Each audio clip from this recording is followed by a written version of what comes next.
ओम शांति। तो आज हम बहुत अच्छा विषय पर चर्चा करेंगे, वर्तमान समय प्रमाण का पुरुषार्थ। तो वर्तमान समय प्रमाण हम क्या पुरुषार्थ करें जो हमारी स्थिति फर्स्ट क्लास रहे। कल का शब्द था बाबा का, स्थिति को फर्स्ट क्लास बनाना है। लेकिन फर्स्ट क्लास स्थिति कभी कभी बिगड़ती है। क्यों बिगड़ते हैं, उसके कारण और निवारण। क्योंकि वर्तमान समय अपनी स्थिति को अच्छी बनाने की जरूरत है। क्योंकि जैसी स्थिति है वैसा हमारा पद मिलेगा। बाबा ने कल ये भी कहा कि कभी कभी लगता है कि ड्रामा को बदलना चाहिए। फिर कहता नहीं, ड्रामा तो ठीक है।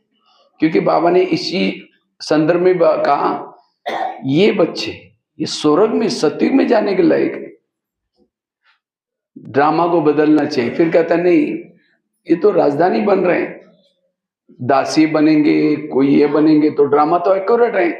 अगर वो पुरुषार्थ नहीं करे तो भी ड्रामा ठीक है, क्योंकि वो दासी है तो दासी जैसे पुरुषार्थ करेंगे। इसलिए वर्तमान समय हम अनुसार हम क्या पुरुषार्थ करें जो हमारी स्थिति शक्तिशाली रहे, अवस्था फर्स्ट क्लास रहे, इसके बारे में चर्चा करते हैं।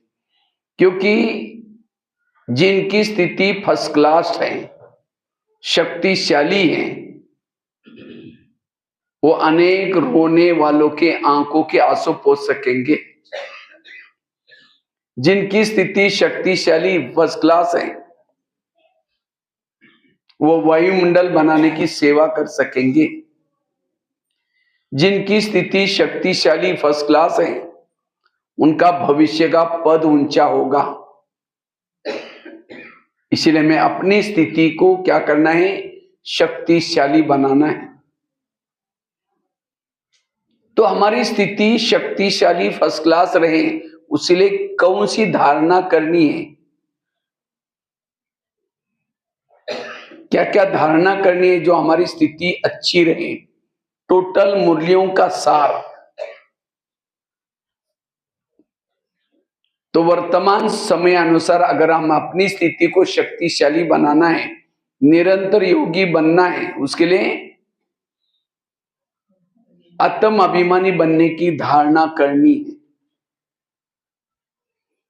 क्योंकि जो देह भान में आता है उसकी स्थिति क्या होती है, बिगड़ जाती है। देह भान में आने से दूसरे के दोष दिखते हैं। देह भान में आने से कमी कमजोरियां दिखती है। इसलिए आत्म अभिमानी का पुरुषार्थ, जो आत्म अभिमानी स्थिति में रहेंगे वो निरंतर कर्म योगी बन सकते हैं। जो आत्म अभिमानी स्थिति में रहते हैं,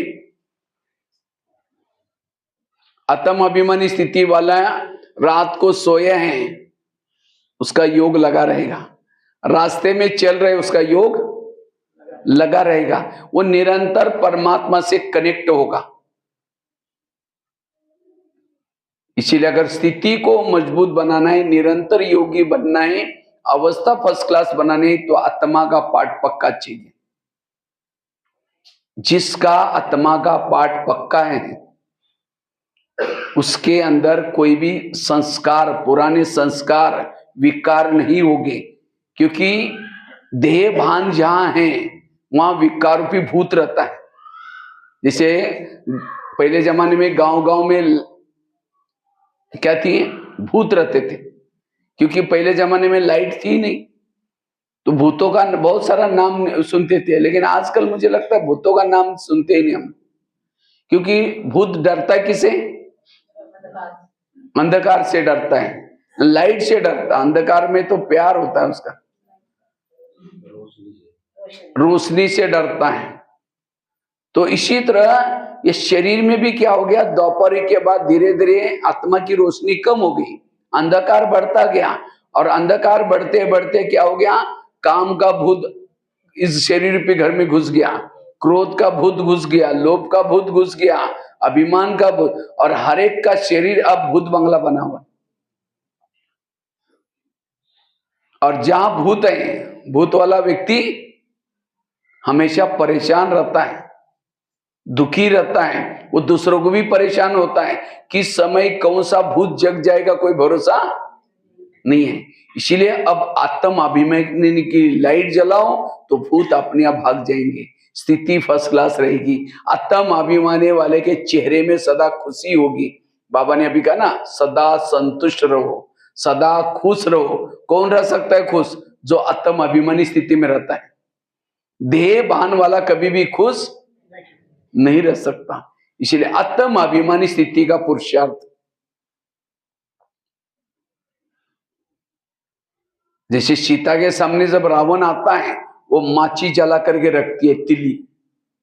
जब तिल्ली उसके हाथ में, रावण उसको टच भी नहीं करता। इसी तरह हम भी रावण के राज्य में रहते हैं, तो रावण से बचना है, विकारों से बचना है, ये आत्मा की तिल्ली सदा जला कर रखो। इसीलिए मुझे लगता है कोई भी मुरली उठाओ आप, हर मुरली में बाबा क्या कहते हैं, बच्चे आत्मा समझो, बच्चे आत्म अभिमानी बनो। बिल्डिंग बनाई जाती है, उसका फाउंडेशन बहुत मजबूत किया जाता है। जितना खर्चा ऊपर बिल्डिंग का, उतना खर्चा नीचे फाउंडेशन का। अब जिन्होंने फाउंडेशन के लिए कंजूसी की, बिल्डिंग बना दी, आंधी आएगी, तूफान आएगी, बिल्डिंग क्या हो जाएगी, गिर जाएगी। इसी तरह जिन्होंने आत्म अभिमानी का फाउंडेशन पक्का नहीं किया, सेवा करने में लगे, दूसरों को ज्ञान सुनाने में लगे, गिर जाएंगे, फेल हो जाएंगे। आज की लाइन एक थी ना, दूसरों को सुधारने से पूर्व स्वयं को सुधारो। इसलिए आत्म अभिमानी के पुरुषार्थ से हम निरंतर योगी बनेंगे, हमारी स्थिति फर्स्ट क्लास रहेगी। आज कईयों की समस्या है, क्या क्या समस्या है, मेरा योगी नहीं लगता, और क्या समस्या है, मुझे सहन ही नहीं होता। कई कहते हैं मुझे मेरे संस्कार ही नहीं बदलते। इन सब का कारण है आपका ध्येयवान। इसका मतलब आपने पहला लेसन पक्का नहीं किया, इसलिए आपको सहन नहीं हो रहे हैं, इसलिए आपको आपके संस्कार नहीं बदल रहे हैं, इसलिए योग नहीं लग रहा है। इसलिए आत्म अभिमानी बनो। बीज बोया ही नहीं, पानी डाला ही नहीं, वृक्ष आएगा ही नहीं। अब जब वृक्ष नहीं होगे तो फल भी कहां से आएगा। इसी तरह जिन्होंने आत्माभिमानी का बीज बोया ही नहीं, स्मृति का पानी दिया ही नहीं, उसके जीवन रूपी वृक्ष में नम्रता, धैर्यता, सत्यता, सहनशीलता, ये गुण रूपी फल कैसे लगेंगे। फलों का कभी पुरुषार्थ नहीं किया जाता है। इसलिए आत्म अभिमानी का पुरुषार्थ करो, आपकी जीवन की सारी समस्या खत्म हो जाएगी।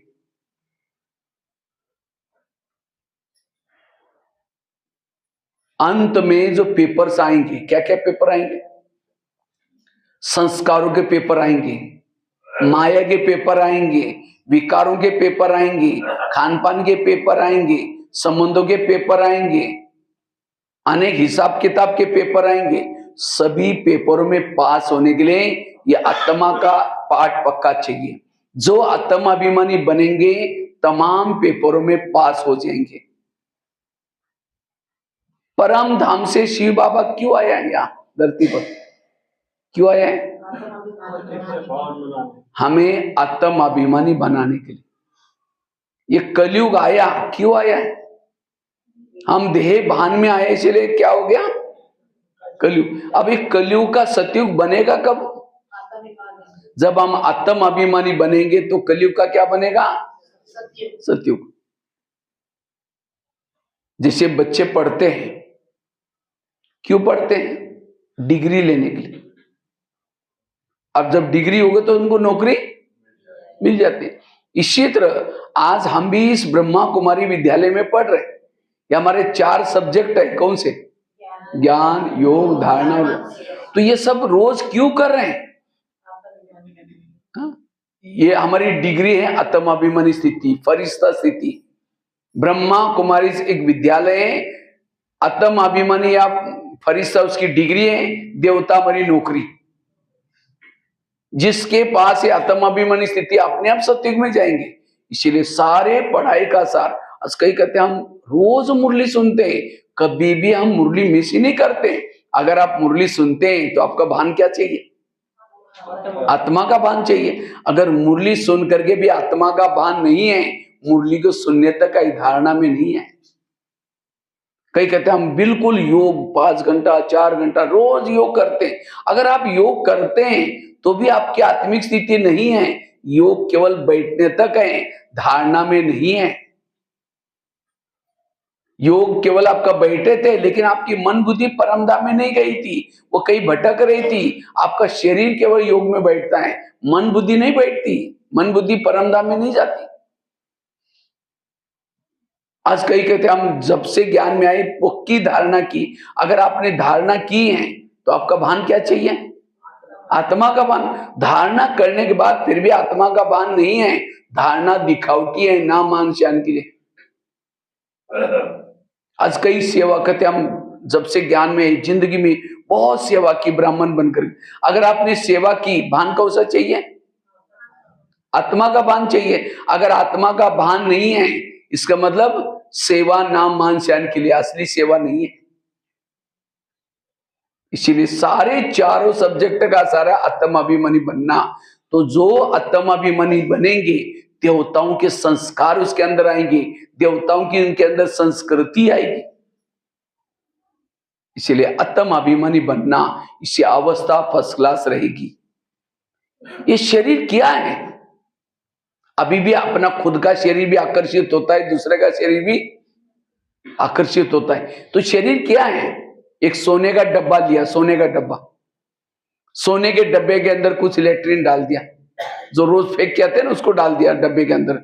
कुछ हड्डी मांस है वो डाल दिया, खांसी करने में जो कप निकालता वो डाल दिया, डब्बे को पैक करके आपके हाथ में दिया और कहा कि इसको क्या करना, सदा संभाल कर रखना, इधर उधर नहीं छोड़ना, और क्या करना, उस डब्बे को देखते रहना। कभी कभी उसे चुंबन भी लेना, प्यार भी करना डब्बे से। करेंगे? कहे कि हमको पता है अंदर क्या है, ऐसा डब्बा नहीं हमको चाहिए। तो शरीर क्या है? शरीर भी एक सोने का डब्बा है, ऊपर से गोरी सी चमड़ी है, लेकिन अंदर क्या भरा हुआ है? वही लेट्रिन भरा हुआ है, कप भरा हुआ है, हड्डी मांस भरी है, और 10-12 आईना तोड़ते रहेंगे, मैं कितनी अच्छी हूं, कितनी अच्छी हूं। अगर शरीर में अच्छी है, वो है आत्मा। इसीलिए आत्माओं को देखो, आत्माओं से बात करो। इसीलिए आत्म अभिमानी बनने का पुरुषार्थ, ये आत्म अभिमानी बनने का पुरुषार्थ हमें संस्कारित बनाएगा, देवी देवता के समान बनाएगा। इसीलिए हर मुरली में बाबा को ये पाठ पक्का करना पड़ता है। तो हमारी स्थिति बिगड़ती है, देह भान के कारण बिगड़ती है।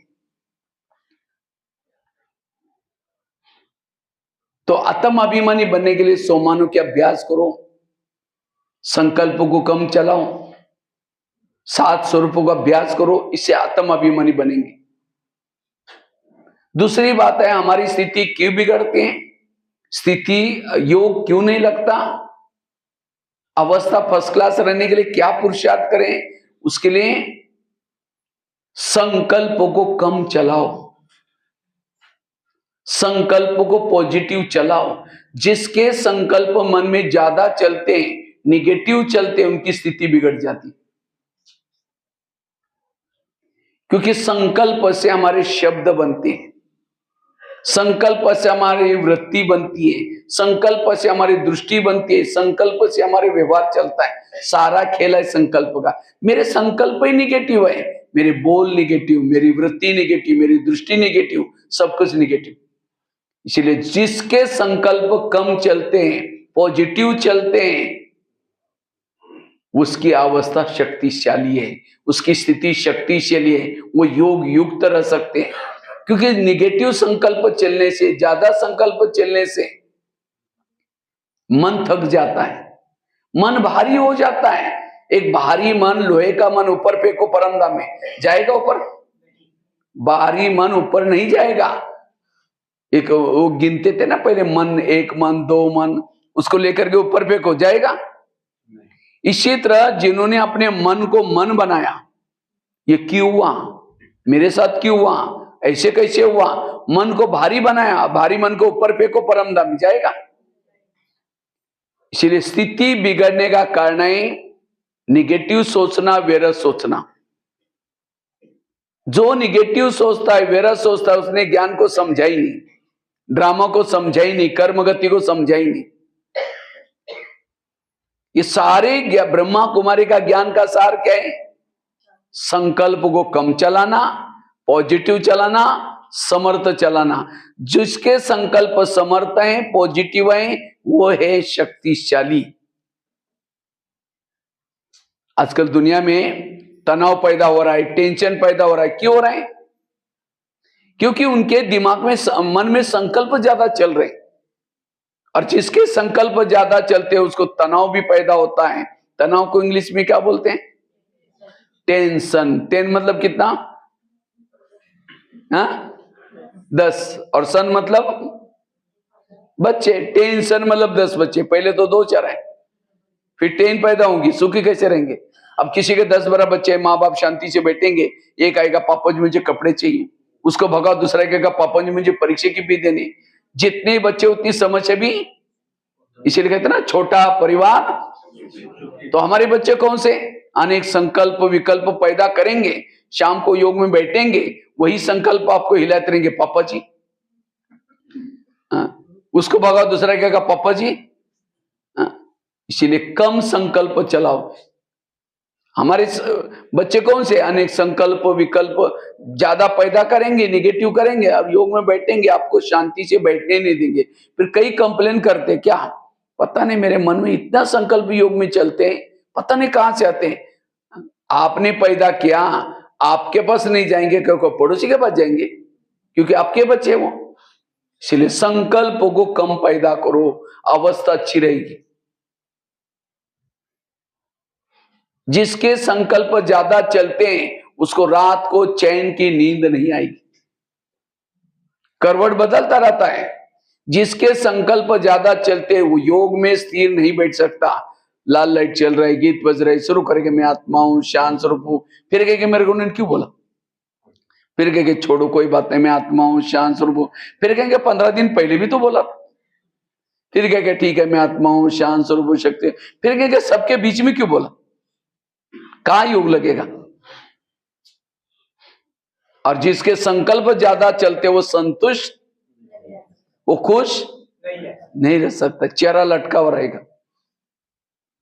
जिसके ज्यादा संकल्प चलते वो आत्मचिंतन, परमात्मा चिंतन, मनन चिंतन, ज्ञान का चिंतन नहीं कर सकता। आकाश के चंद्रमा को पानी में देखना है तो पानी कैसा चाहिए? स्थिर चाहिए, स्वच्छ चाहिए। परम धाम के परमात्मा को मन में देखना है, हमारा मन स्थिर चाहिए। इसलिए संकल्प ज्यादा चलने से स्थिति बिगड़ जाते हैं, अवस्था बिगड़ जाती है। संकल्प दिमाग में ज्यादा चलने से दिमाग गर्म हो जाता है, और जिसका दिमाग गर्म होता है उसके दिमाग में केमिकल्स उतरते, शरीर की बीमारियां होती है। इसलिए कहते हैं ना, जिसका पाँव गरम, पेट नरम, दिमाग ठंडा, उस घर में कोई डॉक्टर है उसको मार दो डंडा। पाँव को कैसे रखो? गरम, पेट को नरम, दिमाग को ठंडा। लेकिन आजकल उल्टा होता है, पाँव रहते हैं ठंडे और दिमाग रहता है गरम, उल्टा। हमें वॉकिंग करनी है, पैदल चलनी है, वो ये सब किस लिए? क्योंकि वॉकिंग करने से, पैदल चलने से ब्लड सर्कुलेशन होता है, और इसे पाँव कैसे रहेंगे? गरम, पूरा हेल्थ अच्छी रहेगी। लेकिन आजकल पैदल चलेंगे नहीं, गाड़ियों में चलेंगे, स्कूटी में चलेंगे। अब कहीं को लगता है अगर पैदल चलेंगे लोग कहेंगे इसके पास है ही नहीं, कुछ गरीब है। इसलिए स्कूटी में चलेंगे, गाड़ियों में चलेंगे। और पेट को कैसे रखना है? पनीर की सब्जी 3 रोटी खाएंगे, और कद्दू बनाए तो नाक ही मोड़ेंगे, क्या बनाए, जीभ कोई टेस्ट ही नहीं। जीभ की टेस्ट पेट में वेस्ट। जो जीभ को अच्छा लगता है वही नहीं खाओ, पेट को जो अच्छा लगता है वो, क्योंकि जीभ 2 मिनट में नीचे कर लेती है। अब सारा दिन संभलना किसको पड़ता है? फिर पेट सारा दिन चिल्लाता रहेगा। आज हर इंसान जीभ के अधीन है, इसलिए भगवान ने 32 पैरे वाले जीभ को बना कर रखा है। दांत कितने हैं? उसके पैरे वाले के अंदर में रखे है जीभ को, ताकि कुछ गलत काम ना करे। लेकिन तो भी जीभ वो पैरे वाला का भी नहीं मानते, बाहर आएगी गाली देखी फिर अंदर चली जाती। और जिसने जीभ को कंट्रोल नहीं किया वो कुछ नहीं कर सकता। इसलिए संतुलित आहार, कहने का मतलब पांव गरम चाहिए, वॉकिंग चाहिए, पेट नरम चाहिए, और दिमाग कैसा चाहिए? ठंडा। लेकिन आजकल उल्टा होता है, दिमाग रहता है गरम। आज किसी को पेट की बीमारी, आज 70% शरीर की जो बीमारियां लोगों को हो रही है, किसके कारण? दिमाग गर्म होने से, निगेटिव सोचने से। इसलिए कहा ना, पांव गरम, पेट नरम, दिमाग ठंडा, उस घर में कोई डॉक्टर है उसको मार दो डंडा। अर्थात वहां डॉक्टर आने की जरूरत नहीं है, वो व्यक्ति हेल्दी वेल्दी और हैप्पी रह सकता है। आज किसी को पेट के संबंध की बीमारी होती है, ईर्ष्या वाले विचार चलाने वालों को पेट की बीमारी होती है। इसलिए कहते हैं ना, तो मेरे को देख करके तुम्हारे पेट में जलन होता है क्या? इसके घर में गाड़ी आई, उसका बच्चा नौकरी में लग गया, ईर्ष्या करेंगे पेट की बीमारी होगी। आज किसी को दूर का कम दिखता है, दूसरे की बुराई को आंखें फाड़ फाड़ के देखेंगे। जो आंखें फाड़ता है, बड़ी बड़ी करता, आंखों की पुतली फैल जाती है। फिर डॉक्टर के पास जाएंगे, कहेंगे डॉक्टर जी आजकल मुझे धुंधला दिखता है।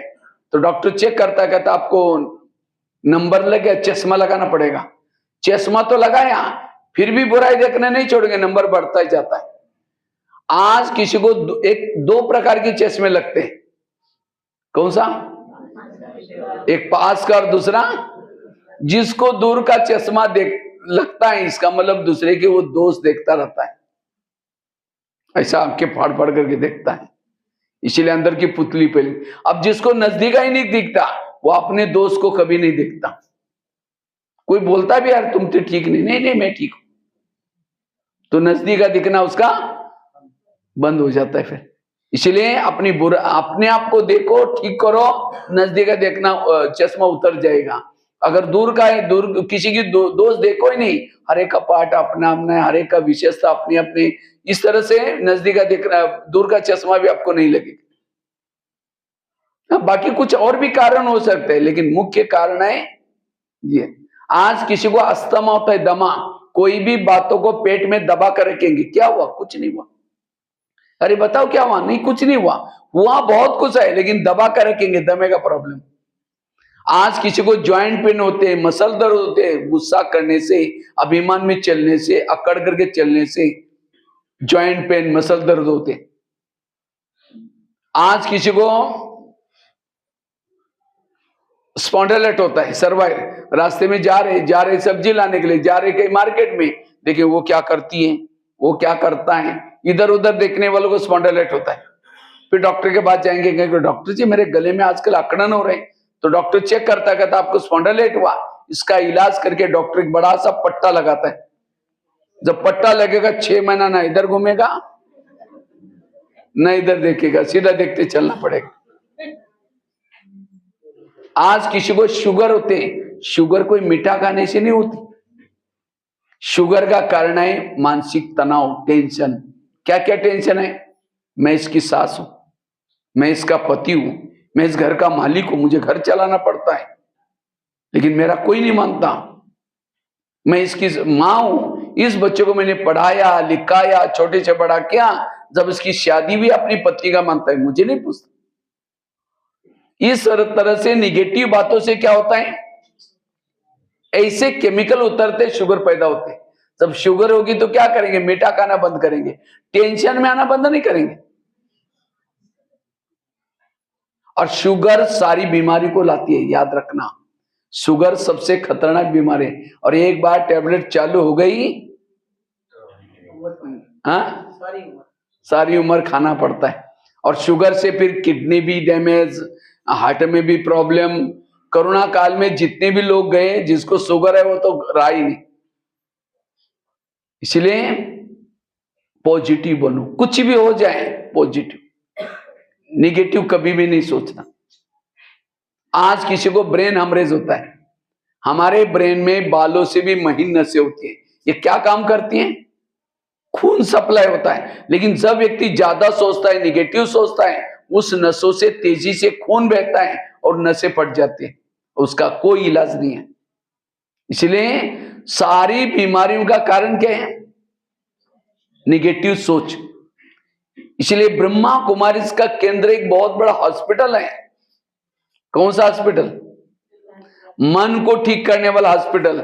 आपके रांदौर में यहाँ हॉस्पिटल तो होंगे, लेकिन वो हॉस्पिटल है शरीर को ठीक करने वाले। लेकिन शरीर बीमार क्यों पड़ा? मन बीमार हुआ।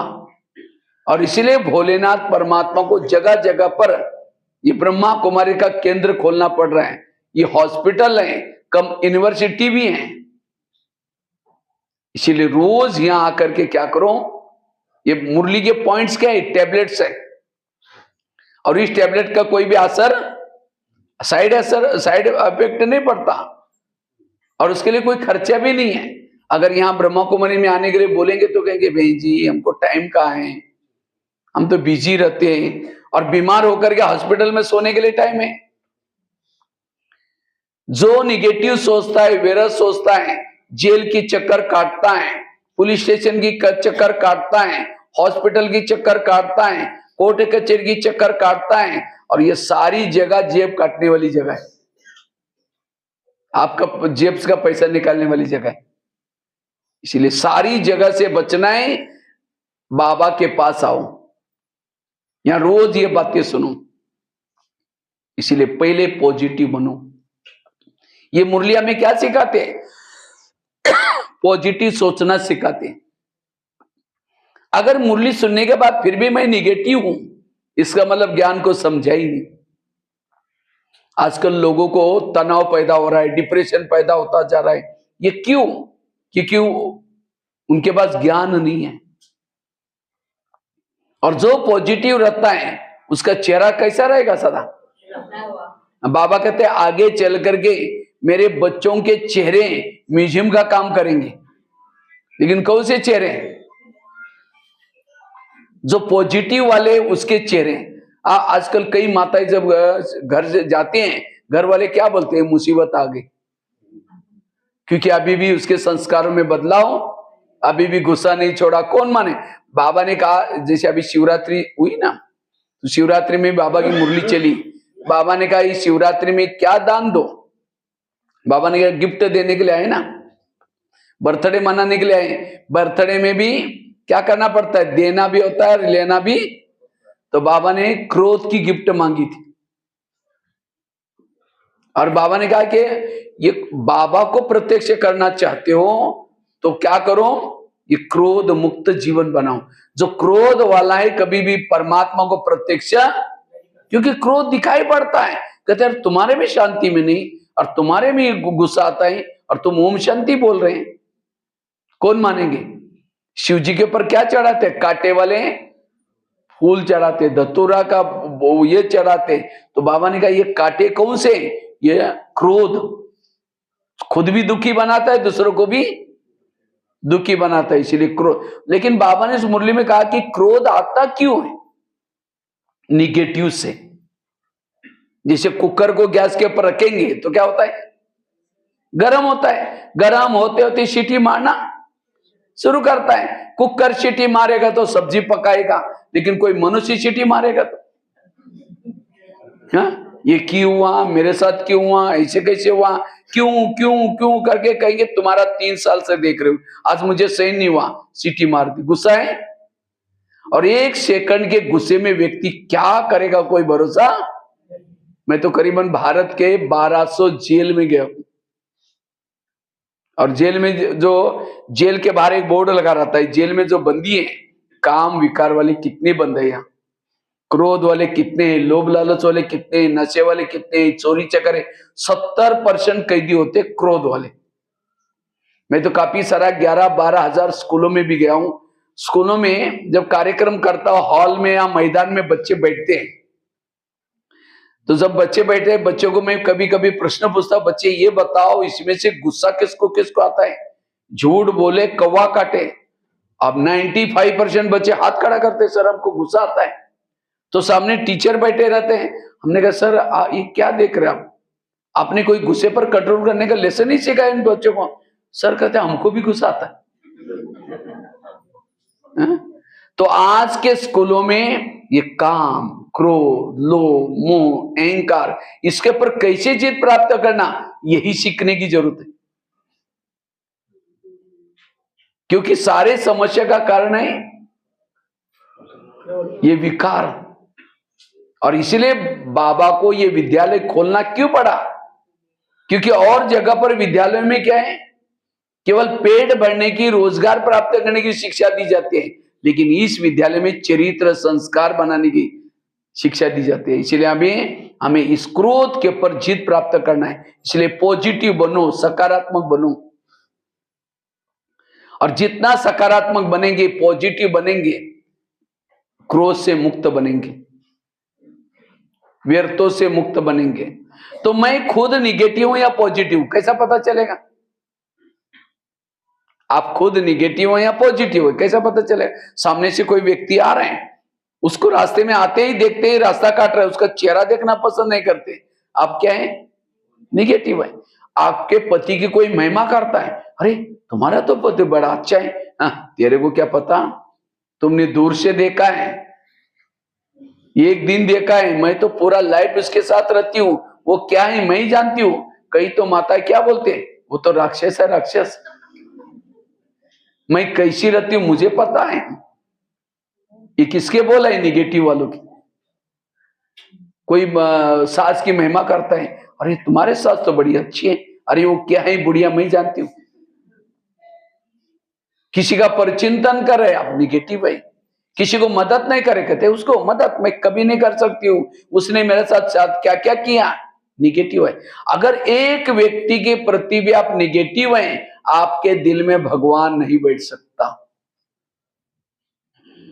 इसीलिए पॉजिटिव बनो। पॉजिटिव वाला सहनशील है, पॉजिटिव वाला धैर्यचित है, पॉजिटिव वाला अंतर्मुखी है, पॉजिटिव वाला शांत, सारे वैल्यूज का आधार पॉजिटिव। पॉजिटिव देवता है, निगेटिव समझ जाओ क्या है, राक्षस कौन है? निगेटिव। और पॉजिटिव है देवता। इसलिए सारे पढ़ाई का सारा है पॉजिटिव, बी पॉजिटिव।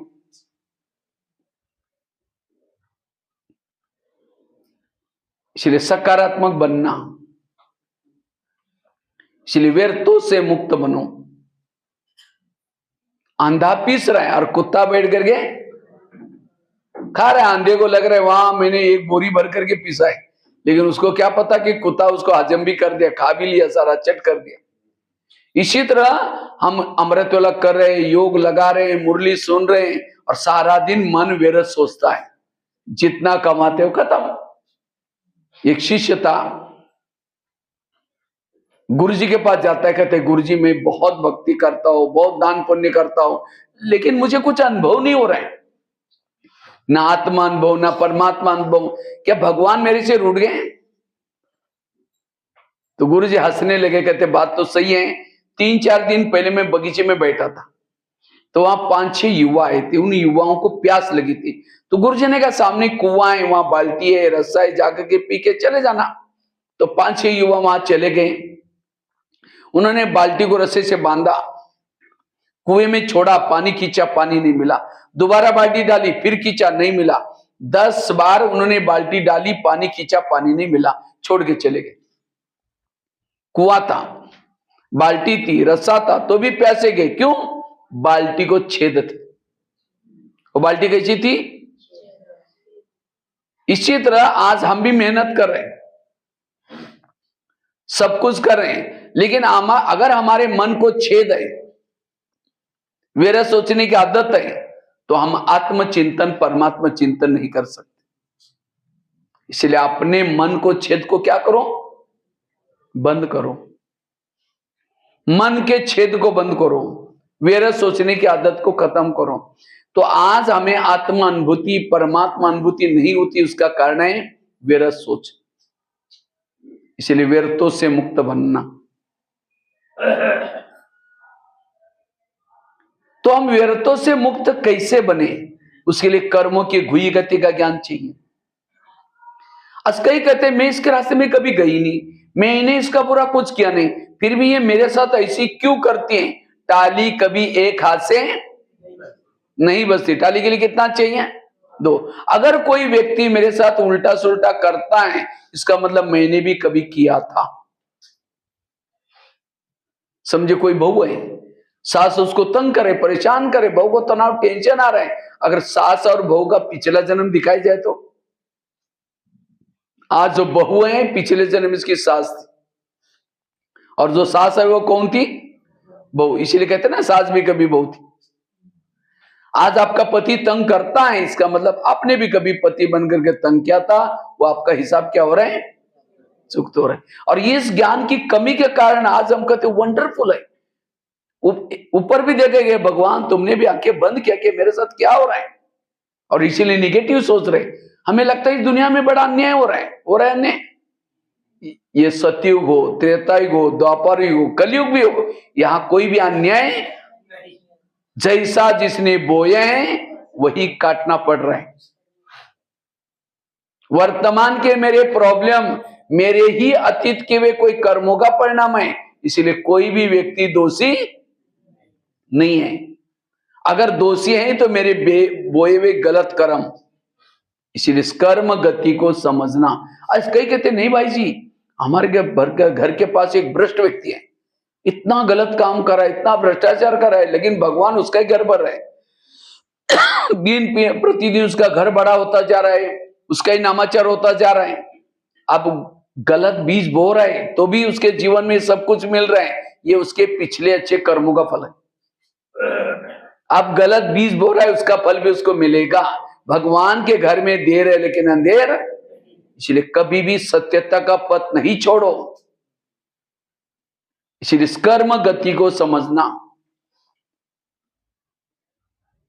लोगों से नहीं डरो, भगवान से कभी ना डरो, अपने गलत कर्मों से जरूर डरना। और ब्राह्मण बनने के बाद कई कहते हैं हम ओम शांति में जाते हैं, लोग भी बोलेंगे इनको भगवान पढ़ाता है, तो भी इनके घरों में कितने प्रॉब्लम है। ओम शांति में कब से आ रहे हैं? कब से आए? 1 साल, 2 साल, 10 साल, 15 साल, 40 साल पिछले जन्म में थे ओम शांति में, और उसी समय गलत कर्म किया, यहां आते ही चुमंतर हो गया। अगर ओम शांति में आने के बाद फिर भी मेरे जीवन में प्रॉब्लम है, मेरे पिछले जन्मों का हिसाब है। कर्मों ने ब्रह्मा को नहीं छोड़ा, कर्मों ने दादियों को नहीं छोड़ा, तो आप कौन से पेड़ के पत्ते हैं? इसलिए कर्मों को चुक्त करने वाले 3 तरीके। पहला तरीका है योग लगाने से हमारे जन्म जन्मांतर के कर्मों के हिसाब चुक्त हो जाते हैं। अगर ये नहीं लगाएंगे, दूसरा भी तरीका है, वो सामने वाला व्यक्ति तंग करेगा, परिस्थिति आएगी, उसको सहन करने से भी हिसाब चुक्त हो जाते। वो भी नहीं करेंगे। अगर कोई तंग करता है तो हम क्या करते? बाबा कहते बाबा ये व्यक्ति कितना तंग कर रहे हैं, बाबा मेरे विघ्न खत्म करो ना। तो बाबा उस बच्चे को कहता है बच्चे उसको तंग नहीं करना, तो हमें लगता है अभी निर्विघ्न हो गए, लेकिन उसका हिसाब फिर धर्मराज के पुरी के डंडे खा करके चुक्त करना पड़ता है। लेकिन जो धर्मराज के ये विनाश किस लिए? हमने प्रकृति के साथ, लोगों के साथ जो गलत व्यवहार किया, उस विनाश के समय उसका दुख सहन करना, ये है विनाश। और तब आत्माएं पावन बनती हैं, और फिर आत्माएं परमधाम। जब तक डंडे खा करके हिसाब चुक्त करके आत्माएं पावन बनेंगे तब ऊपर जाएंगी। लेकिन विनाश के समय डंडे खा करके आत्माएं जो पावन बनेगी उनको केवल मुक्ति मिलती है, अर्थात वो द्वापर और कलयुग में आएंगे, सतयुग त्रेता में नहीं आएंगे। और जिन्होंने सहन करके हिसाब चुक्त किया वो जीवन मुक्ति में तो जाएंगे, सतयुग त्रेता में पद कम हो जाएगा। और जिन्होंने योग लगा करके रात भर जाकर के बीच बीच में योग तपस्या करके विकर्म खत्म के जीवन मुक्ति में जाएंगे, पद ऊंचा मिलेगा। तो कौन सा अच्छा है? हाँ, इतना योग तो लगाते नहीं। इसलिए कर्म गति को समझ करके चलो। और ये सभी का हमारा अंतिम जन्म है, उसके बाद हम कोई जन्म लेने वाले नहीं है। तो आगे चल करके बहुत बातें आने वाली है, लेकिन हर समय ये मेरे हिसाब किताब समझ करके मन को चुप रखना, टेंशन में नहीं आना, हलचल में नहीं आना। नहीं तो कहेंगे इसमें रास्ते में गई नहीं, अरे भाई इस जन्म में नहीं गए, कभी तो गए थे। आपके घर में कोई देने के लिए आए, कोई आपसे। इस गणित को समझना, तब कभी भी आपको निगेटिव विचार नहीं चलेंगे, मन चुप रहेगा। आपके आसपास में जो भी बच्चे हैं, पति है, सास है, ये सब कोई लेने के लिए, कोई देने के लिए। और जब लेने देने का जब बातें आती है, तब हम क्या होते हैं, संकल्प चलाते हैं, डिस्टर्ब हो जाते हैं, स्थिति बिगड़ जाती है। कर्म गति को समझना। दूसरी बात है, जो हुआ अच्छा हुआ, जो हो रहा अच्छा, जो होगा वो भी। इस मंत्र को पक्का करो, संकल्प ज्यादा नहीं चलेंगे। बस स्टैंड पर गई, बस गई, इतना निगेटिव सोचेंगे, देखा बस चली गई, देखो मेरा क्या बस वापिस आएगी। अब बच्चे ने ग्लास गिरा, इतना गुस्सा करेंगे, तेरे को अक्ल नहीं, तुम कमा के लाओ तो पता चलेगा। ग्लास था 10 रुपए का, गुस्सा करेंगे, हार्ट में प्रॉब्लम आएगा, 10 लाख रुपए का ऑपरेशन करना पड़ेगा। कितनी बड़ी समझदारी। ग्लास तो कितना रुपए का था, और गुस्सा करने से, निगेटिव सोचने से 10 लाख लगेंगे। इसलिए कुछ भी होता है, मन को चुप रखना। जो हुआ, एक रामायण की घटना सुनाता हूं। राम राजा बनने वाला था, लेकिन रात में आकर के मंत्रा ने कई कई को 2-4 उल्टी बातें सुनाई। तुम्हारा बेटा भी तो है, तुम अपने बेटे को छोड़ करके राम को राजा बना रहे। और ये बातें सुन करके राम को राजा बनाने के बजाय कहा भेजा, 14 वर्ष वनवा में भेजा। सीता गई, लक्ष्मण गया, तीनों भी घर से चले गए। वियोग के कारण दशरथ ने प्राण त्यागा। खाने का प्रॉब्लम, सोने का प्रॉब्लम, घास पे सोए, किसके कारण? मंत्रा के कारण। तो मंत्रा को जो भी देखेगा उसकी भावना अच्छी चलेगी, बुरी चलेगी। मैं खुद जब रामायण देखता था बचपन में, मंत्रा काला सा ड्रेस बन करके डंडा लेके आती थी, मैं कहता इस बुढ़िया को उसको नहीं देखना, क्योंकि अभी पता नहीं और जहर देने के लिए तो नहीं जा रहे, अभी तो घर से तो उनको ये कर दिया। लेकिन एक दिन में जब सोचा, तब पता चला मंत्रा ने राम के साथ जो किया वो अच्छा किया। अगर रात में ना आती, राम क्या बनने वाला था? राजा। राजा बनता तो जंगल में नहीं जाता, सीता की चोरी ना होती, रावण को ना मारता। रावण को ना मारता, राम की महिमा कोई नहीं गाता। राम की महिमा किसके कारण? मंत्र के कारण। इसी तरह हर एक के घर में, आसपास में, पड़ोस में, ऑफिस में भगवान ने 1-2 मंत्र रखी। लेकिन आज हमारे निगेटिव विचार, हमारी जो स्थिति बिगड़ती, उसका शक्ल देखते हमारी स्थिति बिगड़ जाती है। लेकिन राम के मंत्रा ने तो राम का भला किया, तो आपकी भी मंत्रा क्या करने वाली है? आपके जीवन में आज तक बहुत सारी मंत्राएं आई, उन मंत्राओं से अच्छा हुआ या बुरा हुआ? अगर वो ना आती तो आप यहां ना होते। इसलिए जो हुआ अच्छा हुआ, जो हो रहा अच्छा, जो होगा वो भी। मेरे जीवन की हर घटना में कल्याण है। चाहे मेरी कुछ चुगली करें, यहाँ के ट्रांसफर कोई गांव में कहें, कुछ भी करें, कल्याण है, निश्चिंत रहो। ये है भगवान के ऊपर भरोसा, ये है भगवान के ऊपर भरोसा। निश्चिंत रहना, संकल्प ना चलाना, यह है बाबा के ऊपर विश्वास। इसलिए बाबा का ना, ड्रामा के ऊपर विश्वास, स्वयं के ऊपर विश्वास, परिवार के ऊपर विश्वास, बाप के ऊपर विश्वास, और तब जाकर के संकल्प कभी भी नहीं चलेंगे। इसलिए जो हुआ अच्छा हुआ, जो हो रहा अच्छा, जो होगा वो भी। अगर राम के जीवन में मंत्रा ना आती, ना हनुमान मिलता, ना अंगद, ना ऋषि, ना मुनि, कोई नहीं मिलते। किसके कारण मिले? मंत्रा के कारण। आज हमें बाबा मिला, दैवी परिवार मिला, दीदी दादियां मिली, इतना अच्छा ज्ञान मिला, आज तक की मंत्राओं के कारण। अगर आपको पति तंग ना करता, परेशान ना करता, अगर बहनें आपको बुलाती, माता जी थोड़ा ज्ञान सुनने के लिए आओ ना, कहते बहन जी हमारे घर में बड़ी शांति, नहीं चाहिए तुम्हारा ज्ञान। उस पति का धन्यवाद। तंग किया, परेशान किया, शांति ढूंढते ढूंढते मंदिर में गए, भक्ति करते रहे, और इतना अच्छा ज्ञान में आया। इसलिए कभी एकांत में बैठ करके आज तक जिन्होंने तंग किया, परेशान किया, उन सबको धन्यवाद दो। आप लोगों ने हमें तंग किया, हमारा बहुत अच्छा हुआ, लेकिन फिर 5000 साल के बाद तंग करने के लिए जरूर आना। पहले ताली बजाओ। ताली बजाने से मेरा उमंग नहीं बढ़ेगा, कोई बाजू में सो रहा है उठ जाएगा। हाँ? क्योंकि माया कहते अरे कहाँ से माउंट आबू से भाई आया, मेरा इतना इच्छा इसके ऊपर राज्य चल रहा था, ये बातें अच्छी अच्छी सुना करके ये तो मेरा राज्य तो चला जाएगा। इसीलिए माया सूक्ष्म में आकर के क्या करते हैं, हाँ, आलस और अलबेलापन की बूटी सूंघा कर जाते हैं। फिर उस सामने लेक्चर तो चल रहा है, इसकी आंखें बंद है, जिसकी आंखें बंद है उसका कान भी बंद। इसलिए ध्यान से सुनो, ठीक है। बीच बीच में कोई टाली बात अच्छी लगे तो टाली बजा सकते हैं। टाली के लिए कोई गवर्नमेंट ने जीएसटी नहीं रखी, टाली बजेगी तो आपकी जीएसटी कट जाएगी, ठीक है। तो जो हुआ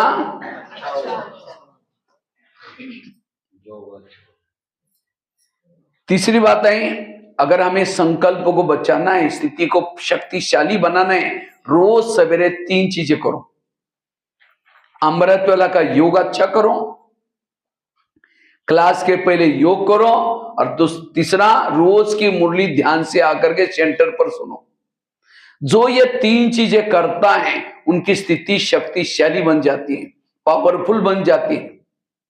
तो अमृत वाला कौन कौन करता है, हाथ खड़ा करो। अच्छा, सभी लोग करते, बहुत अच्छा। लेकिन अमृत वाला का चुपचाप आपका कोई वीडियो बनाई जाए अमृत वाला योग करते समय का, और वही वीडियो 10 बजे आपको दिखाया जाए, ये सवेरे का क्लास का आपका अमृत वाला का योग का वीडियो है, क्योंकि मेरा है, मैंने ऐसे किया था। दीवार के सहारे बैठे, मुंह खुला, आंखें बंद है। 2 बार मच्छर अंदर भी गया और बाहर भी आए, पता भी नहीं चला। अगर ऐसा योग करेंगे तो स्थिति कैसी शक्तिशाली बनेगी, समर्थ बनेगी। इसलिए आंखें खोल करके बैठो, और केवल खोल के भी नहीं, अब कोई घर में मेहमान बुलाओ, मेहमान बहुत बड़ा है, मेहमान का आपके साथ बहुत स्नेह प्यार है, इसलिए 10 काम छोड़ के आपके पास आया। लेकिन जैसा मेहमान घर में आया, अंदर से कुंडी लगा करके सो जाओ, वो बेल बजा रहे, घंटी बजा रहे, दरवाजे नहीं खोलो, अब उसको कैसा लगेगा, ये कैसे लोग हैं, मुझे बुलाया इनके काम करने के लिए, मैं आया और दरवाजा बंद किया, वो तो चला जाएगा। फिर फोन करोगे, क्या बात आप आए नहीं, क्या मैं आया था, बेल बजाई थी, घंटी बजाई थी, आपने दरवाजा नहीं खोला, नहीं नहीं प्लीज आओ। फिर दोबारा आया, फिर दरवाजा बंद किया, वो बेल बजा रहे, घंटे, फिर उठा नहीं, फिर तीसरी बार फिर वो तो चला जाएगा। फिर फोन करो, क्या बात आप आए, क्योंकि मैं दोबारा भी आया था, आप अंदर ही थे, बाहर भी नहीं गए थे, नहीं नहीं प्लीज आओ, कहेगा कभी नहीं आओ, मेरी मजाक रखे। इसी तरह अमृत वाला उठेंगे, बाबा को निमंत्रण देंगे, मीठे बाबा, प्यारे बाबा, जब हम आपसे बातें करनी है, बातें करनी है, करनी है। अब उसको तो निमंत्रण दिया, दरवाजे खिड़की, तेरे द्वार खड़ा भगवान, भगत भर ले जोली भगत, तुम शादी हो गया। इसलिए आंखें खोल करके बैठो, और केवल खोल के भी नहीं, अब कोई घर में मेहमान बुलाओ, उसके चेहरे की तरफ देखते रहो, वो कहे फोन क्यों किया था, क्या काम है। तो कई भाई बहन योग में कैसे बैठेंगे, अमृतवाला उठ करके बैठेंगे, फोटो की तरफ देखते रहेंगे, फिर देखेंगे अब कब तक देखना, घड़ी में देखेंगे, फिर कहेंगे और 15 मिनट है बाकी, फिर कहेंगे, फिर एक बार देखेंगे और 5 मिनट बाकी। अब कोई घर में मेहमान बैठा, उसके चेहरे की तरफ देखो, घड़ी की तरफ देखो, उनको लगेगा क्या बात है, इनको कुछ हाँ, मैं आने के कारण कहीं डिस्टर्ब तो नहीं हुआ। इसीलिए बाबा से बातें करो, जैसे कल बाबा ने, ब्रह्मा बाबा ने, मैं बाबा से कैसे बातें करता हूँ, बाबा हम आप आने से पहले हमारे पास कोई ज्ञान नहीं था, हम तो अज्ञानी थे, हम कैसे क्या से क्या बनाया। बाबा भी बात, देखो शिव बाबा से बात करता है, इसीलिए मैं चुप नहीं बैठना, लेकिन क्या करना है, बातें करना है। तो कई तो क्या करते हैं, मैं आत्मा हूं, शांत स्वरूप हूं, शक्ति स्वरूप हूं, अब जा रही चांद सूरज तारांगन के पार, वहां से झुटका लगा देंगे, तारांगन के पार से झुटका लगा, नीचे हड्डी गुड्डी टूट जाएगी। हाँ, कितना बड़ा नीचे ये है। एक कुमारी ने मुझे क्वेश्चन पूछा, कहते भाई साहब मैं अमृतवाला उठती हूँ लेकिन परम धाम में नहीं जाती हूँ। हमने कहा क्यों, कहते उसी समय हमारे घर के ऊपर बहुत अंधेरा रहता है। हमने कहा अंधेरे में थोड़ी आपको भूत थोड़ी पकड़ेगा। हाँ, कहते मुझे अंधेरे से डर लगता है। हाँ, अब देखो अंधेरे में उसका शरीर थोड़ी जा रहा है ऊपर, कौन जा रहे हैं? मन बुद्धि जा रहे हैं। शरीर तो उसका रूम के अंदर है, रूम को भी अंदर चिटकी नहीं बंद किए हैं, बाहर गेट को भी अंदर से बंद किए हैं, थोड़ी कोई ये करेगा। देखो कैसे कैसे एक कुमार कहता है, भाई साहब मैं अमृतवाला उठता हूँ, अमृतवाला कहते हैं मेरी नींद ही नहीं खुलती, उठता ही नहीं। हमने कहा क्यों? कहते नींद ही नहीं खुलती। हमने कहा अलार्म लगाए करो, खुल जाएगी। कहते अलार्म तो लगाता हूँ, 4-5 लगाता हूँ, लेकिन सुना ही नहीं पड़ता। हमने कहा क्यों? कहते मैं सोने के लिए परमधाम में जाता हूँ, और अलार्म तो हमारे घर में यहाँ रूम में नीचे धरती पर बसता है। हाँ, अब इतना लंबा डिस्टेंस है, कैसे सुनाई पड़ेगा? हाँ? कैसे कैसे क्वेश्चन पूछते देखो। हमने कहा धाम तो बहुत है, एक धाम थोड़ी है। निद्रा लोग, कई लोग है, निद्रा लोग, स्वप्न लोग, कई लोग है। अब समझो कोई स्वप्न लोग में जाएगा, वहां इतनी चीज सिनेरी देखेगी, अब कहाँ ये अलार्म सुनाई पड़ेगा? हाँ, इसलिए बाबा कहते हैं मैं रोज तुम्हारे घर में आता हूं, जहां बाबा के बच्चे हैं, बैच पहना हुआ है, मुरली सुनने के लिए आते हैं। बाबा बोलते हैं हर एक के घर में बाबा एक एक सेकंड के लिए चक्कर लगाने के लिए आता है, क्योंकि बाबा तो निराकार है, इतना फास्ट में आएगा पता भी नहीं। तो बाबा को आता है आपके घर में, दिखाई पड़ता है आप लोगों को? हाँ, बाबा को देखने के लिए होश में बैठने की जरूरत है। अब कोई बेहोश होगा तो कैसे दिखाई पड़ेगा? जैसे कोई शराबी शराब पी करके गटर में पड़ा है, और कोई जाकर के कहे 10 रुपए ले लो भाई, जाकर घर में सो जाओ, यहाँ कहाँ पड़े हो? वो क्या बोलता है? मैं राजा हूं, मुझे कुछ नहीं चाहिए। हाँ, पढ़ाई गटर में, लेकिन नशे में आकर के क्या बोलता है? मैं राजा हूं। इसी तरह अमृतवाला बाबा वरदानों का झोला लेके आता है और पूछता है बच्चे कुछ चाहिए? लेकिन हम ऐसे झूम रहे, कुछ नहीं चाहिए, मैं राजा हूं। कोई तो दिन में झूमते रहते हैं, तो अमृतवाला पता नहीं क्या करते होंगे। कई बार मैं देखता हूं हमारे मधुबन में बाबा मिलन में लोग आते हैं, तो कई बार डायमंड हॉल में योग करने के लिए आते हैं, तो योग करते करते करते वो ऐसा सो जाएंगे। लोगों ने योग पूरा करके अमृतवाला करके चले गए, दोबारा नहा धो करके क्लास में उसका योग ही लगा पड़ा हुआ है। अगर थोड़ा सा इसको हिलाते ना, भाई जाकर रूम में सो जाओ, कहता है मैं और 10 मिनट अमृतवाला करके फिर निकलूंगा। उसको लग रहा है कौन सा समय चल रहा है, क्योंकि बेहोश है। वो योग का क्या फायदा? इसलिए अमृतवाला अच्छे। ये अमृतवाला नींद आने का कारण क्या है? अमृतवाला नींद उसको आते हैं जो रात को सोने के पहले ढीली अवस्था में सोता है। कैसा सोता है? बिस्तर डाल देता है, गुड नाइट करता है, बाबा आज तो बहुत थक गए, दिन में घर में मेहमान भी आए थे और दिन में रेस्ट भी नहीं हुआ मेरी, अभी इतनी थकान हो रही है। तो अमृतवाला क्या होगा? बाबा मुझे जरूर आप जगा देना, और फिर कल सवेरे उठना है, इतनी ढेर बर्तन मांजना है, ये करना है, नाश्ता बनाना है, ये भी बातें सुन। फिर उसने मुझे ऐसा बोला, ये बोला, ऐसा करके सो गए।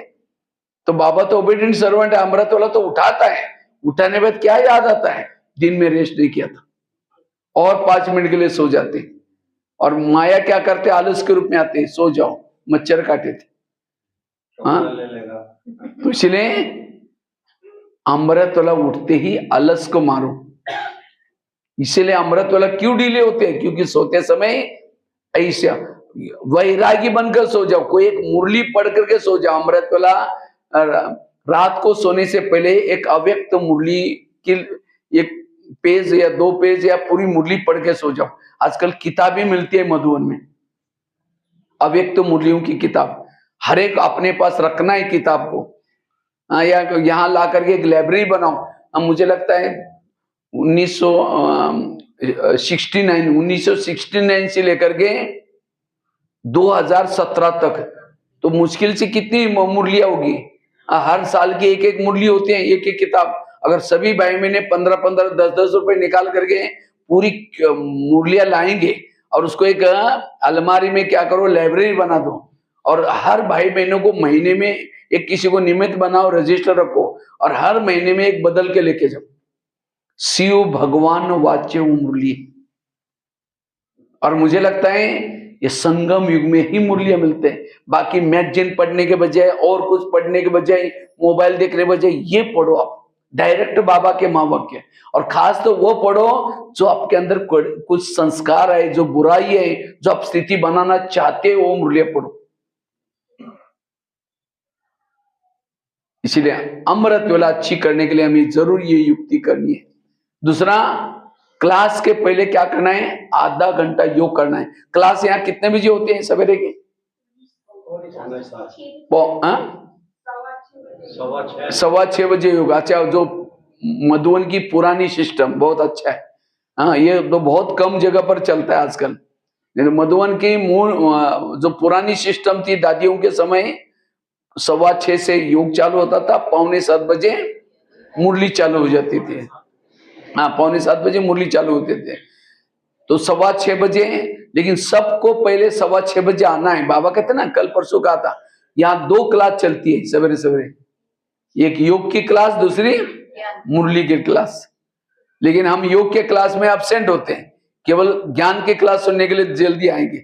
जिसने योगी ने किया, मुरली उसके कोई काम के नहीं।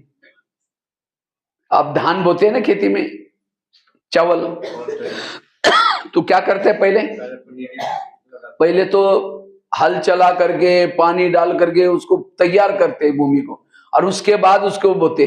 अब रुके सूखे खेती में डाल करके बो के आ जाओ और निकालने के लिए जाओ, कुछ नहीं मिलेगा। इसी तरह ज्ञान का बीज दिमाग में डालना है, पहले हल चलाओ, आधा घंटा बैठ करके योग करो, और उसके बाद फिर मुरली सुनो। तो मुरली और संगठन में योग कब मिलता है आप लोगों को? केवल क्लास के पहले वाला योग हमारा क्या है, संगठन का योग। बाकी तो घर में बैठते हैं, नुमा श्याम तो घर में बैठते हैं, अमृतवेला घरों में बैठते हैं, ट्रैफिक कंट्रोल में भी अकेले में करते हैं, लेकिन संगठन का योग केवल। तो इसीलिए संगठन, जितना संगठन में योग अच्छा करेंगे सवेरे का क्लास के पहले, सेंटर का वायुमंडल पावरफुल बन जाएगा। ना चाहते भी लोग यहाँ आएंगे। आपको लोगों को बुलाने की जरूरत नहीं। जैसे अंधेरे में कोई एक दीपक जल रहा है तो सबका ध्यान क्या होता है, उस दीपक के ऊपर जाता है। इसी तरह से अंधेरे में या अगर यहाँ वाइब्रेशन होंगे तो लोग खींचे हुए आएंगे। इसलिए क्लास के पहले सबको क्या करना है। मैं पता नहीं, कोई गुजरात के एक सेंटर पर गया था, उनका नियम है 6 से लेकर के 6:30 बजे उनका योग चलता है, और 6:30 से लेकर के 7, 7:30, 7:15 तक मुरली चलती है। तो मैं भी वहां क्लास कराने के लिए गया था। जैसे मैंने एंट्री किया, पूरी क्लास फुल थी। तो मैंने बहन जी को कहा शायद मैं आने वाला है, तो इसीलिए सवेरे सवेरे सब लोग आए। कहते नहीं भाई साहब, हमारा ये नियम है, रोज की हमारा ऐसी ही क्लास चलती है। और जैसे 6 बज गया, हमारा मेन हॉल का दरवाजा को हम बंद करते, हॉल का दरवाजा बंद होता है। उसके बाद दूसरा एक हॉल है, बाहर माइक रखा है, जो भी लेट आएंगे वहीं बैठे, वहीं से वापिस जाएंगे। क्लास के अंदर पवित्र स्थान पर कोई एंट्री नहीं है। कितना चाहिए, क्योंकि ये प्रिंसेस का कॉलेज है। मुझे याद है, हम जब पढ़ाई करते थे लौकिक में, तो हमारे प्रेयर चलती थी 11 बजे, 11:15 बजे प्रेयर चलती थी। 11 बजे स्कूल में पीरियड चालू हो जाते थे। तो जैसे 11:15 हो गया, वो जो मेन स्कूल का गेट बंद हो जाता था, प्रिंसिपल ने नियम बनाया था। उसके बाद जो भी बच्चे आएंगे वो बाहर खड़े रहते थे, क्योंकि टीचर कहते थे अगर यहाँ आदत लगेगी तो फिर नौकरी में भी ऐसे करेंगे, हर काम में भी ऐसे जाएंगे। और फिर बाद में जब प्रेयर करके बच्चे चले गए, उन बच्चों को जो लेट आने वाले, लेट लतीफ है, उनको बुलाते थे, पूछते थे क्या हुआ। कारण कोई योग्य है तो ठीक है, नहीं तो अगर कारण योग्य नहीं तो इतनी पिटाई करते थे उस बच्चे की, ऐसे ऐसे मार, तो बच्चा दोबारा कभी प्रेयर मिस नहीं करता था। तो हमारा प्रिंसिपल भी हमारे प्रिंसिपल भी चक्कर लगाता है। ऐसे नहीं बाबा नहीं देख रहे हैं, वो देखता है कि 6:15 बजे कोई नाड़ा बांध रहा है, कोई क्या कर रहा है, कोई अभी तो नहा धो रहा है, कोई कंघी कर रहा है, कोई यहाँ 1-2 आकर के बैठा है। तो ये सब नोट करेगा और फिर पिटाई करेगा। कहाँ, धर्मराजपुरी में सब आपको दिखाएगा। तुम देखो लेट आ रहे थे, क्लास चल रहा था, उस समय योग चल रहा था। इसलिए हमें अटेंशन से पढ़ना है। क्लास के पहले आधा घंटा योग करना है। लकड़ियां जल रही, एक गीली लकड़ी डालो, वो भी क्या हो जाएगी, जल जाएगी। यहाँ सब योग में बैठे, आप आकर के बैठो, आपका भी योग लगेगा। और उसके लिए कोई बहाना करना, बहाना तो बहुत करते हैं, बच्चे स्कूल में जा रहे हैं, फिर ये वो दूध निकालना है, फिर वो करना, कई बहाने हैं। बहाना नहीं करना हमें, बिल्कुल। मुश्किल से हमारी पढ़ाई केवल 1.5-2 घंटे की है। आजकल के बच्चे कितना घंटों तक पढ़ते हैं, और बनते कुछ, नौकरी पैसे की मिलती है, और यहाँ तो प्रिंस प्रिंसेस बन रहे। इसीलिए हमें ये अटेंशन। और जो क्लास के पहले योग करता है उनकी स्थिति फर्स्ट क्लास है, शक्तिशाली है। तो आप लोग कल से रेस करना, एक रजिस्टर बनाना, सबके नाम लिखे हैं, और एक घड़ी बाहर है जहां से एंट्रेंस करते हैं वहां रखना, और जो भी वहां टेबल के ऊपर वो रखेंगे रजिस्टर, जब भी आएंगे अपने अपने नाम के सामने लिखो हम कितना बजे पहुंचे, टाइम लिखना है बस। और 1 महीने के बाद क्या करना है, फिर देखना है फर्स्ट नंबर वाले उनके नाम लिखना फर्स्ट रजिस्टर में। जो एक दिन भी अगर 6:15 से पहले वो फर्स्ट नंबर में, 6:30 सेकंड नंबर वाला, 6:45 तक से पहले थर्ड नंबर, उसके बाद किसी की गिनती नहीं। और फिर अगस्त महीने में रक्षाबंधन के समय उन लोगों का सम्मान करना स्पेशल जो फर्स्ट नंबर लिए। ताली तो बजाओ। उसमें कौन कौन भाग लेगा, हाथ खड़ा करो, कौन कौन भाग लेंगे? बाकी माताएं तो डर रही क्या होगा। केवल सेंटर की बात नहीं, कोई पाठशाला में आए, पाठशाला में करना, जहां जाए सेंटर वहां से जरूर करना, लेकिन ये करना। देखो अगर आप क्लास के पहले आप योग करो, मुरली का आनंद आएगा। आज मुरली दिमाग से चली जाती है, विचार से अगर बनते, क्यों क्लास के पहले योग नहीं करते? मुझे लगता है मुरली अगर पढ़ो ना, मुरली के लिए ज्यादा टाइम नहीं लगता। मैं देखता 25 मिनट या आधा घंटे से पहले मुरली सुनते समय भी, पढ़ते समय भी सीधी सीधे महावाक्य पढ़ना है, उसमें बीच में कुछ भी मिक्स नहीं करना। 25 मिनट लगता है बस, लेकिन जरूरी है आजकल योग की।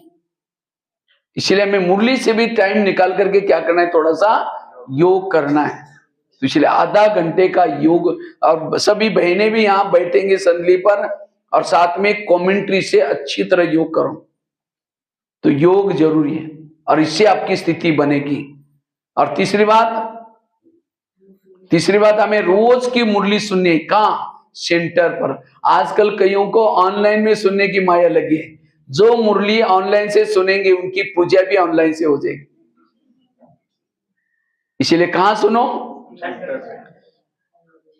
एक सतयुग वाले गोप गोपी का क्या करते हैं, कृष्ण बीच में चारों तरफ से गोप गोपी का राज कर रहे हैं, और त्रेता वाली सीता अकेली बैठी है, रो भी रहे हैं, रावण चारों तरफ से उसको घेरा हुआ है, रो भी रहे हैं, राम को याद भी कर रहे हैं। तो आपको कहां जाना है, सतयुग में त्रेता में? तो ऑनलाइन में सुनने वाली जीवन में समस्या भी है, प्रॉब्लम भी है, संस्कार भी नहीं बदल रहे हैं, और संगठन में भी नहीं आ रहे, वही बैठ करके मुरली सुन रहे। और सतयुग वाली यहाँ सभी संगठन में राज चल रहे मुरली सुनते समय, इसलिए यहां मुरली सुनना। एक बार ब्रह्मा बाबा को दादियों ने पूछा था, बाबा त्रेतायुग वालों के लिए पढ़ाई का प्रबंध आप क्या करेंगे? उसके लिए मधुवन में 33 करोड़ के लिए मकान बनाने पड़ेंगे, उसके लिए क्या डाइनिंग हॉल वगैरह, इतना हॉल वगैरह बड़ा बनाना पड़ेगा? बाबा ने कहा कि नहीं बच्चे, त्रेतायुग वालों के लिए पढ़ाई का प्रबंध मैं आगे चल करके करूंगा।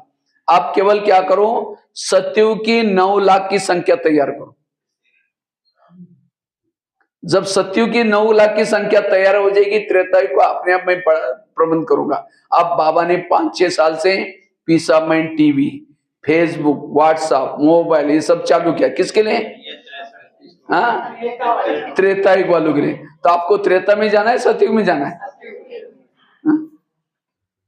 इसलिए सतयुग में जाना है, पढ़ाई यहाँ सतयुग के वाले स्टूडेंट यहाँ बैठ करके पढ़ेंगे। एक एकलव्य था भील, तो गुरु द्रोणाचार्य के पास जाता है, कहता है मुझे नंबर 1 चाहिए, मैं अर्जुन से भी होशियार हो गया हूं।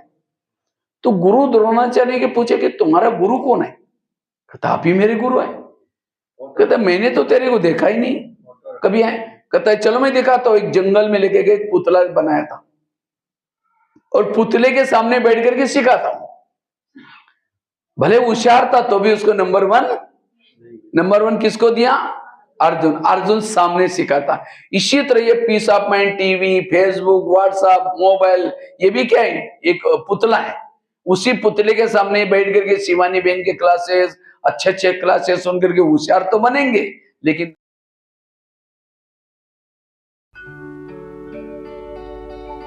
जब जब हुई धरती से पुकार,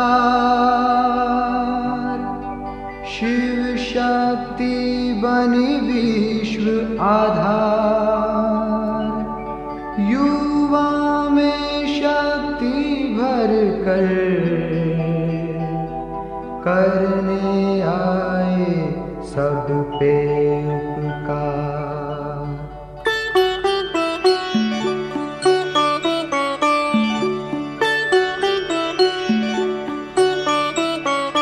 जगमग करती एक ज्योति परम धाम से आई, जगमग करती एक ज्योति परम धाम से आई।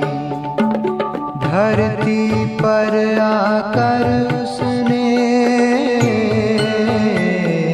धरती पर आकर उसने हर एक ज्योति जगाई, जगमग करती एक ज्योति परम धाम से आई।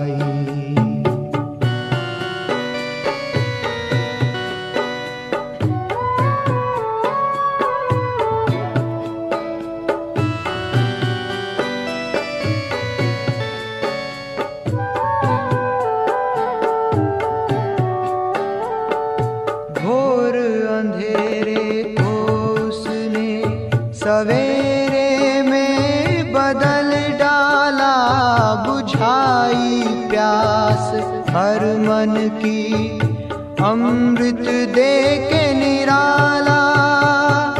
घोर अंधेरे को उसने सवेरे में बदल डाला, बुझाई प्यास हर मन की अमृत दे के निराला।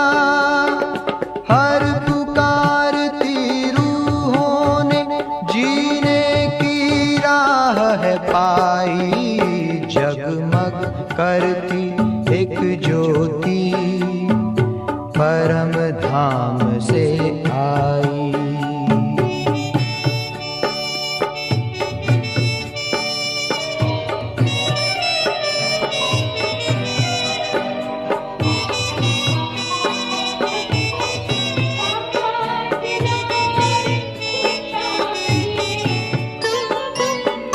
संगम युग में आकर उसने सबको हमसे दूर किया, भस्म किया विकारों को ज्ञान से भरपूर किया।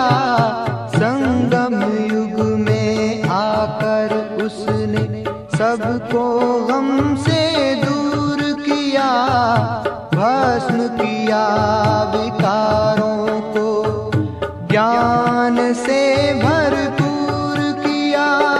डूबी नाव निकाल नरक से सतयुग में पहुंचाई, जगमग करती एक ज्योति